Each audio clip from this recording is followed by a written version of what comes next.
సంక్రాంతి సంబరాల్లో సంప్రదాయ క్రీడలను ప్రభుత్వం ప్రోత్సహిస్తోంది. వేడుకలు మరింత ఆకట్టుకునేలా క్రీడా ప్రాధికార సంస్థ శాప్ ఆధ్వర్యంలో తొక్కుడుబిళ్ల, తాడాట, కర్రసాము, కత్తిసాము, ఏడు పెంకులాట, తాడులాగుడు పోటీలు, గాలిపటాలు ఎగరేసే పోటీలను అన్ని జిల్లా కేంద్రాల్లో నిర్వహిస్తోంది.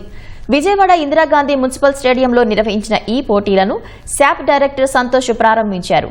పోటీల్లో విద్యార్థులు, చిన్నారులు ఉత్సాహంగా పాల్గొన్నారు. చదువులు, ఫోన్లతో బిజీగా గడిపే ఈ తరం పిల్లలు సంప్రదాయ క్రీడల్లో పాల్గొని సేద తీరారు. మన సంస్కృతిని గుర్తు చేయడమే సంప్రదాయ క్రీడల నిర్వహణ ఉద్దేశమని నిర్వాహకులు తెలిపారు.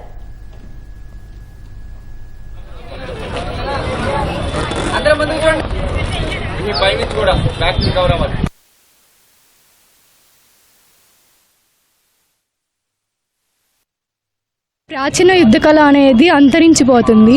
నవ్వేడేస్లో ఎవ్వరికి తెలియట్లా అంటే ఇదొక్క కళ ఉందని. ఇప్పుడు వీళ్ళందరికీ ఇలా ప్రెస్ మీట్ ఇలా పెట్టి చేయడం వల్ల అందరికీ తెలుస్తుంది. అందరూ మంచిగా నేర్చుకుంటున్నాడు. ఇది గర్ల్స్కి చాలా ఇంపార్టెంట్, సెల్ఫ్ డిఫెన్స్గా పనికొస్తుంది. ఆంధ్ర ప్రాచీన యుద్ధ కళ అనేది మన పూర్వీకుల నుంచి వచ్చింది. ఈ కళ ద్వారా మనం సెల్ఫ్ డిఫెన్స్ అనేది నేర్చుకుంటాము. ఎంతో మంది మమ్మల్ని చూసి ఇన్స్పైర్ అవుతారని అనుకుంటున్నాను ఈ ప్రెస్ మీట్ ద్వారా. అలాగే ఫిజికల్ ఫిట్నెస్ కూడా ఉంటుంది. ఇది నేర్చుకోవడం మెయిన్ ఇది గర్ల్స్కి చాలా ఇంపార్టెంట్ అని.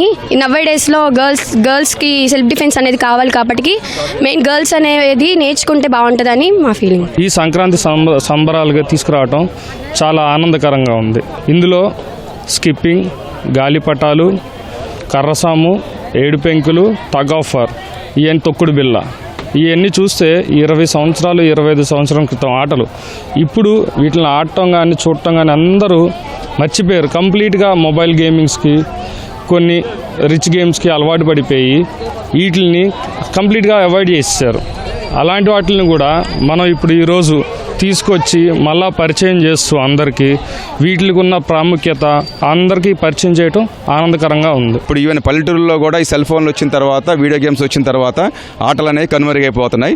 ఒక్కసారి ఇదంతా వీళ్ళందరినీ మళ్ళీ ఈ సాంప్రదాయ క్రీడల వైపు తీసుకురావడానికి ఒక ముఖ్య ఉద్దేశం ఏంటంటే సంక్రాంతి పండుగ అనేది ఒక సాంప్రదాయానికి ఒక చిరునామా కాబట్టి ఈ సంక్రాంతి పండుగ సందర్భంగా మనం సాంప్రదాయ క్రీడలను తీసుకొచ్చి కనుమరుగైపోతున్న ఆ గేమ్స్ని ఒకసారి పిల్లలంతా పరిచయం చేసి ఈ ఆటలు ఆడటం వల్ల ఒక మంచి ఉపయోగం, కోఆర్డినేషన్ కానీ కాన్సన్ట్రేషన్ కానీ ఫాస్ట్గా ఒక విషయానికి స్పందించడం కానీ, తర్వాత గెలుపు ఓటములు కానీ ఇవన్నీ నేర్చుకోవడానికి ఈ క్రీడలు బాగా ఉపయోగపడతాయని చెప్పేసి ఈ క్రీడల్ని ఈరోజు పెట్టుకోవడం జరిగింది.